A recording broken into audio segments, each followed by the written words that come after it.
오늘 함께 나눌 말씀은 로마서 7장입니다. 오늘은 로마서 7장 1절부터 25절까지 전체를 보도록 하겠습니다. 로마서 7장 1절부터 25절까지 우리 함께 읽도록 하겠습니다. 형제들아, 내가 법 아는 자들에게 말하노니 너희는 그 법이 사람이 살 동안만 그를 주관한 줄 알지 못하느냐.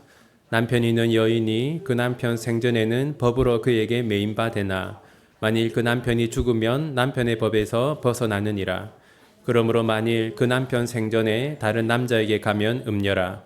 그러나 만일 남편이 죽으면 그 법에서 자유롭게 되나니 다른 남자에게 갈지라도 음녀가 되지 아니하느니라. 그러므로 내 형제들아, 너희도 그리스도의 몸으로 말미암아 율법에 대하여 죽임을 당하였으니 이는 다르니 곧 죽은 자 가운데서 살아나신 이에게 가서 우리가 하나님을 위하여 열매를 맺게 하려 함이라.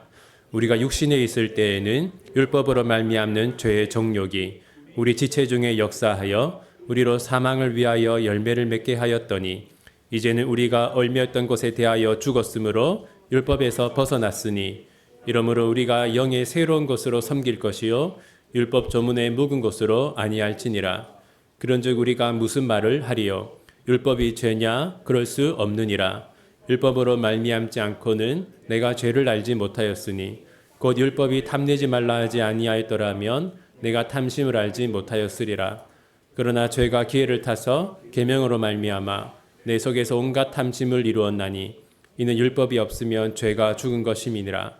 전에 율법을 깨닫지 못했을 때에는 내가 살았더니 계명의 이름에 죄는 살아나고 나는 죽었도다. 생명에 이르게 할 그 계명이 내게 대하여 도리어 사망에 이르게 하는 것이 되었도다. 죄가 기회를 타서 계명으로 말미암아 나를 속이고 그것으로 나를 죽였는지라. 이러보건대 율법은 거룩하고 계명도 거룩하고 의로우며 선하도다. 그런즉 선한 것이 내게 사망이 되었느냐? 그럴 수 없느니라. 오직 죄가 죄로 드러나기 위하여 선한 그것으로 말미암아 나를 죽게 만들었으니 이는 계명으로 말미암아 죄로 심히 죄되게 하려 함이라. 우리가 율법은 신령한 줄 알거니와 나는 육신에 속하여 죄 아래에 팔렸도다.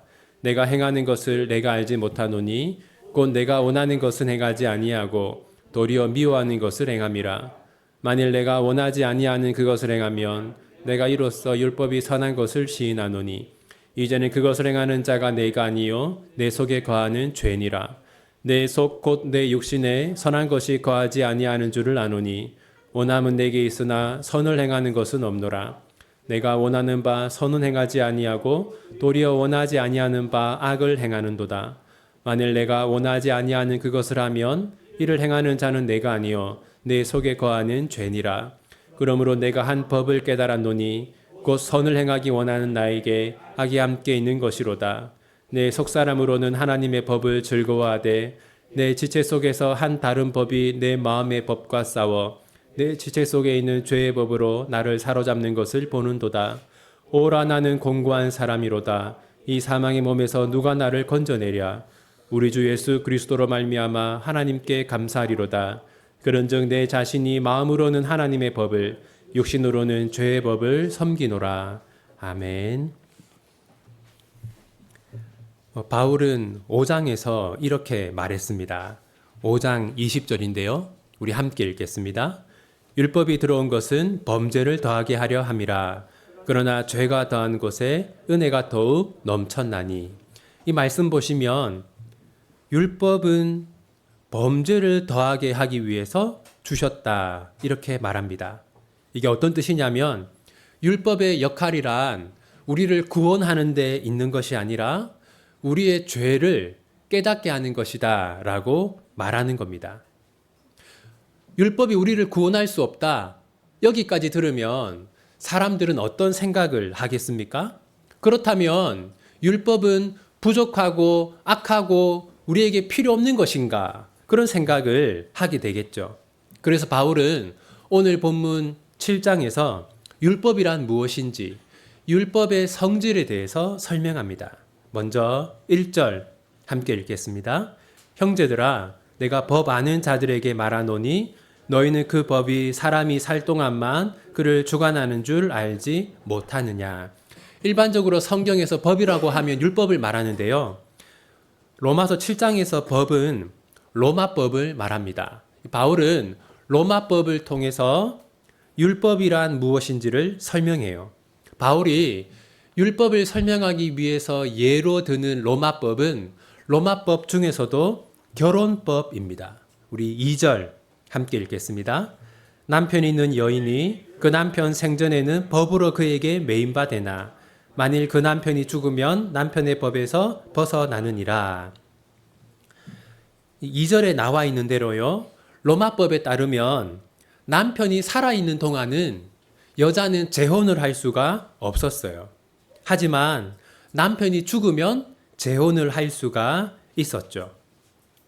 무슨 말이냐면 살아있는 남편은 여인에게 영향을 미치지만 죽은 사람은 여인에게 아무런 영향을 미치지 못한다라는 것이 로마법의 내용이었습니다. 오늘 본문에서 바울은 불신자들의 남편은 살아있고 신자들의 남편은 죽어있다 이런 말을 합니다. 그렇다면 여기서 남편은 무엇을 상징할까요? 여기서 남편은 율법을 상징합니다. 그러니까 불신자들의 남편은 무엇입니까? 율법이죠. 따라서 불신자들은 무엇의 영향을 받습니까? 율법의 영향을 받습니다. 이 말은 불신자들은 율법을 지키느냐, 지키지 않느냐 하는 것에 따라서 구원을 얻느냐, 구원을 얻지 못하느냐 하는 것이 결정된다는 겁니다. 그러니까 불신자들에게는 구원의 기준이 무엇입니까? 율법이죠. 불신자들이 구원을 얻기 위해서는 율법을 모두 지켜야 합니다. 그렇다면 우리들 신자들의 남편은 누구일까요? 4절 함께 읽겠습니다. 그러므로 내 형제들아 너희도 그리스도의 몸으로 말미암아 율법에 대하여 죽임을 당하였으니 이는 다르니 곧 죽은 자 가운데서 살아나신 이에게 가서 우리가 하나님을 위하여 열매를 맺게 하려 함이라. 이 4절을 보면 이렇게 말하죠. 율법에 대하여 죽임을 당하였으니 이 말은 이제 신자들의 남편은 율법이 아니다라는 겁니다. 신자들에게 율법은 죽은 존재이고 신자들에게 율법은 아무런 영향을 미치지 못한다는 것이죠. 무슨 말이냐면 이제 신자들은 구원을 얻느냐, 구원을 얻지 못하느냐 하는 기준이 율법이 아니라는 겁니다. 그러면 신자들의 남편은 누구입니까? 4절을 보면 이렇게 말하죠. 죽은 자 가운데서 살아나신 이 누구입니까? 예수님이죠. 이제 우리에게 구원의 기준은 율법이 아니라 예수입니다. 예수님을 믿느냐, 믿지 않느냐 하는 것이 우리에게는 새로운 구원의 기준인 것이죠. 그렇다면 우리는 율법을 마음대로 어겨도 될까요? 그렇지는 않습니다. 6절 말씀 함께 읽겠습니다. 이제는 우리가 얽매였던 것에 대하여 죽었으므로 율법에서 벗어났으니 이러므로 우리가 영의 새로운 것으로 섬길 것이요 율법 조문에 묵은 것으로 아니할지니라. 여러분 그 6절에서요. 여기 한번 표시해 보십시오. 영의 새로운 것으로 섬길 것이요. 여기서 이 영은 누구를 말하는 것이겠습니까? 성령님을 말하는 것이죠. 하나님은 우리에게 예수님을 믿는 믿음을 주셨습니다. 그리고 우리가 예수님을 믿으면 구원을 얻게 하셨죠. 그런데 하나님은 우리에게 믿음만 주신 것이 아닙니다. 하나님 우리에게 누구도 주셨습니까? 네, 성령님도 주셨죠. 우리가 율법을 잘 지킬 수 있도록 우리에게 성령님을 주셨습니다. 우리에게 율법을 지킬 수 있는 능력을 주셨는데 우리가 율법을 지킬 수 있도록 도와주는 성령님을 우리에게 보내주셨는데 우리가 마음껏 율법을 어기는 것은 하나님의 뜻이 아니겠죠. 그런데 여러분, 왜 하나님은 우리를 율법으로 구원하지 않고 믿음으로 구원하실까요? 그 이유는 우리가 율법으로는 절대로 구원을 얻을 수 없기 때문입니다. 8절 말씀 함께 읽겠습니다. 그러나 죄가 기회를 타서 계명으로 말미암아 내 속에서 온갖 탐심을 이루었나니 이는 율법이 없으면 죄가 죽은 것임이라. 여러분 이 8절에서요. 죄가 기회를 타서라고 번역된 말씀이 있죠. 여기서 기회라고 번역된 헬라어는 아프로메라고 하는 단어입니다. 이 아프로메는요. 군사 작전 기지를 의미합니다. 전쟁이 일어났을 때 여러분 아주 옛날에는 전쟁이 일어나면 막사가 있지 않습니까? 거기서 작전을 짜잖아요. 그것을 아프로메라고 합니다. 그러니까 아프로메는 군사 기지라고 우리가 생각할 수 있겠죠. 여러분, 우리가 율법으로 구원을 얻지 못하는 이유는 죄가 우리의 마음속에 무엇을 건설했기 때문입니까? 우리의 마음속에 군사 기지를 건설하고 우리의 마음속에서 전쟁을 벌이고 있기 때문입니다. 이것을 쉽게 말해서 우리가 죄로 인해 타락했다라고 할 수 있죠. 여러분 따라서 우리가 율법으로 구원을 얻지 못하는 것은 율법에 문제가 있기 때문입니까? 아닙니다.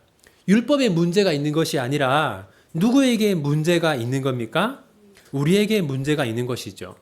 우리가 죄로 인해 타락했기 때문에 구원을 얻지 못하는 겁니다.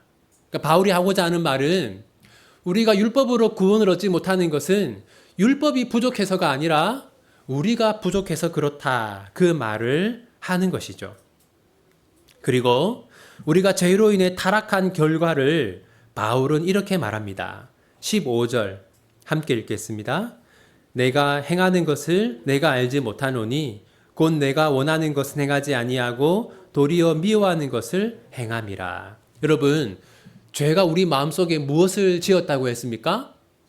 군사 기지를 지었다고 했죠.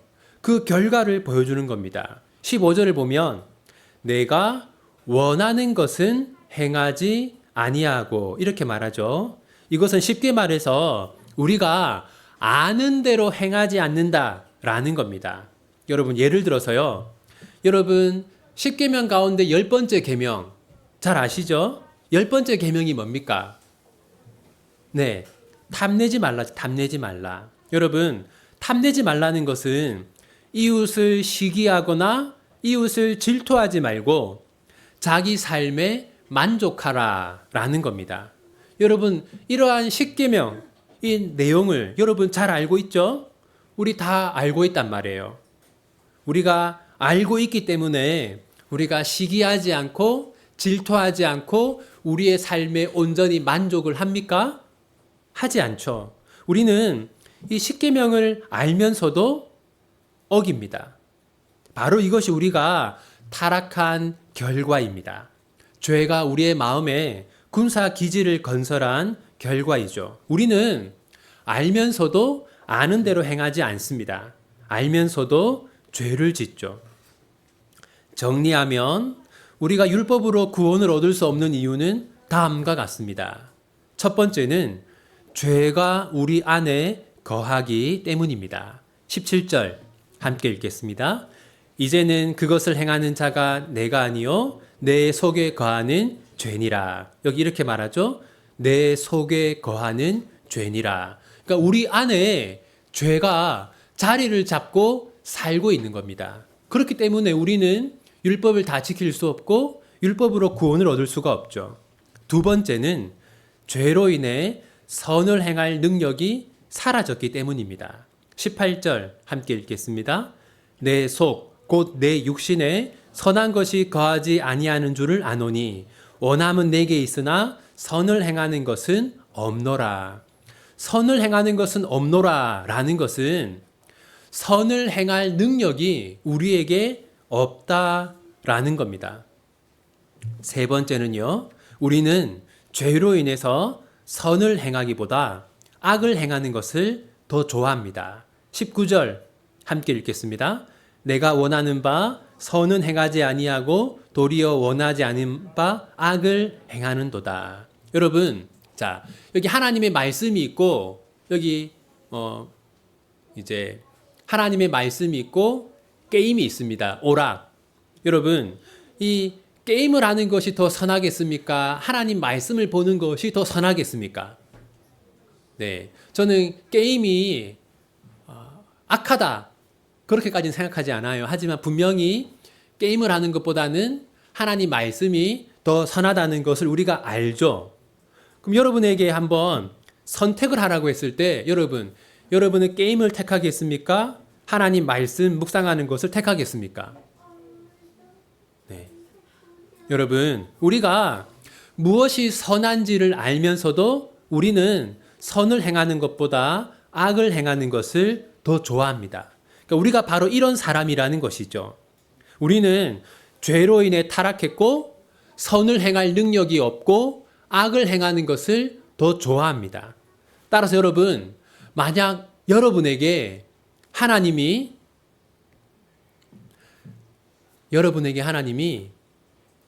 율법으로 구원하겠다 이렇게 여러분에게 구원의 조건을 요구하신다면 우리는 어떻게 되겠습니까? 우리는 좌절하고 절망할 수밖에 없겠죠. 그것이 24절의 의미입니다. 24절 우리 함께 읽겠습니다. 오호라 나는 공고한 사람이로다. 이 사망의 몸에서 누가 나를 건져내랴. 이 바울이 자기가 어떤 사람이라고 합니까?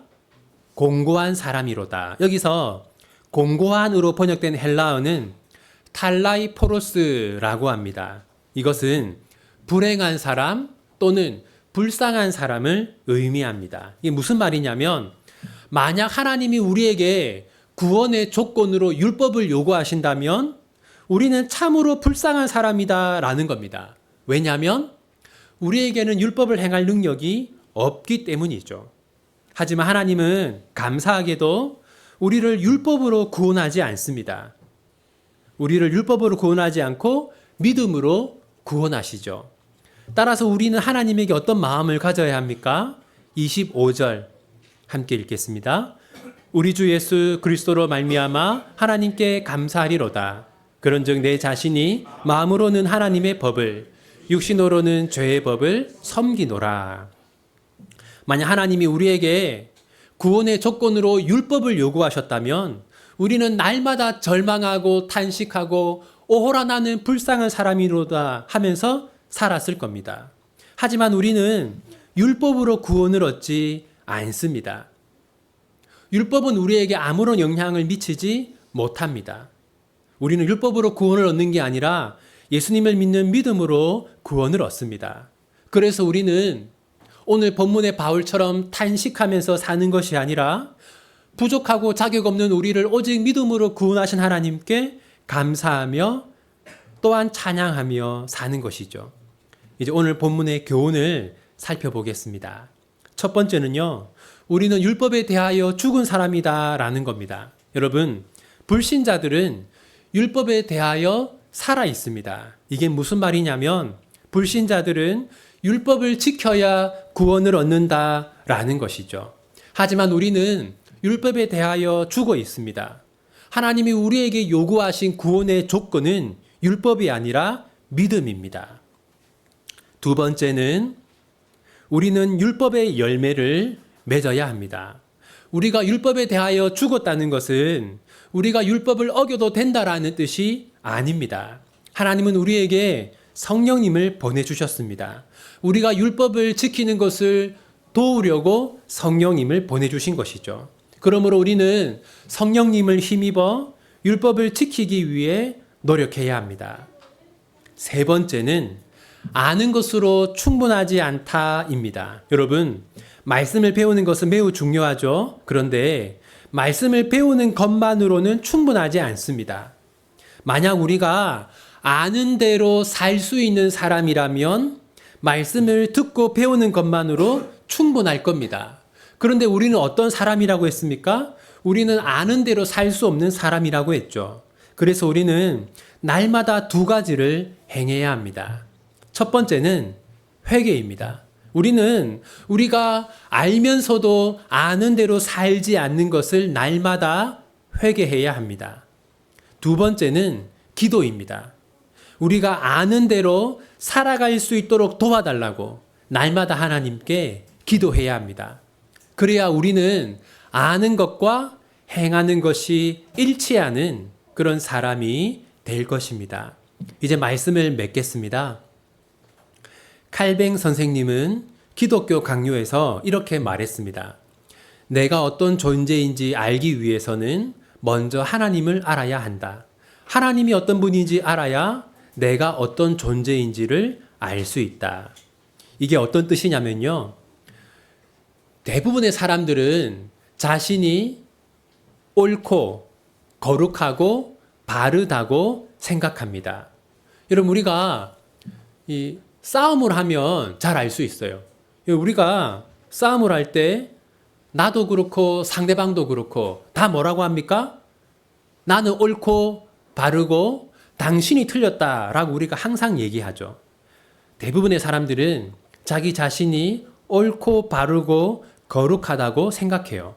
하지만 하나님을 알게 되면, 그리고 하나님의 율법을 알게 되면 자신이 어떤 존재인지를 정말로 알게 됩니다. 자기가 죄인이라는 것을 알게 되죠. 그리고 이렇게 고백하게 됩니다. 오늘 본문 24절 우리 한 번 더 읽겠습니다. 오호라 나는 공고한 사람이로다. 이 사망의 몸에서 누가 나를 건져내랴. 하나님을 알게 되면 나는 불쌍한 사람이고 이 내 몸은 사망의 몸이라는 것을 알게 됩니다. 그리고 우리가 어떤 사람인지 알게 될 때 우리는 비로소 이렇게 고백하게 되죠. 제가 읽어드리겠습니다. 25절 앞부분이에요. 우리 주 예수 그리스도로 말미암아 하나님께 감사하리로다. 지금 바울은 왜 감사하고 있습니까? 나처럼 율법을 지킬 능력이 없는 불쌍한 사람을 오직 믿음으로 구원해 주셨기 때문에 감사하다고 하는 것이죠. 따라서 여러분, 만약 여러분들이 나는 정말 부족한 사람이다 라는 것을 안다면 여러분의 마음속에 감사가 있을 겁니다. 아, 나 같은 사람을 구원해 주시다니. 그런데 여러분이 얼마나 부족한 사람인지를 모른다면 여러분의 삶에 감사가 없겠죠. 왜냐하면 구원을 당연하게 여길 것이기 때문입니다. 사랑하는 비전교회 성도 여러분, 우리는 아무 자격이 없는 사람이었음을 기억하시기를 바랍니다. 우리가 구원을 얻기에는 턱없이 부족한 사람이었음을 기억하시기를 바랍니다. 그럼에도 불구하고 하나님이 우리를 구원하셨음을 생각하시기 바랍니다. 그러면 여러분의 삶에 감사와 찬양이 넘치게 될 것입니다. 그런 은혜가 여러분의 삶에 가득하기를 바랍니다. 기도하겠습니다. 하나님 아버지, 저희는 죄로 인해 타락한 사람입니다. 저희는 악을 행하기를 좋아하고 선을 행하기에는 무력한 사람입니다. 만약 하나님이 저희에게 율법을 요구하셨다면 저희는 영원한 심판을 받아야 했을 것입니다. 하지만 하나님은 저희에게 율법이 아니라 믿음을 요구하셨습니다. 저희 같은 죄인들이 구원을 얻는 것은 하나님이 저희에게 율법이 아니라 믿음을 요구하셨기 때문입니다. 하나님이 저희에게 이토록 큰 은혜를 베푸셨는데 저희는 하나님의 은혜를 망각하고 살아가고 있습니다. 감사는 없고 불평만 많은 삶을 살아가고 있습니다. 하나님, 저희가 추악한 죄인인 것과 심판받아 마땅한 사람인 것을 늘 깨닫게 해 주십시오. 그리하여 저희 같은 죄인을 구원하신 하나님의 은혜를 늘 찬양하며 살아가게 해 주십시오. 예수님의 이름으로 기도합니다. 아멘.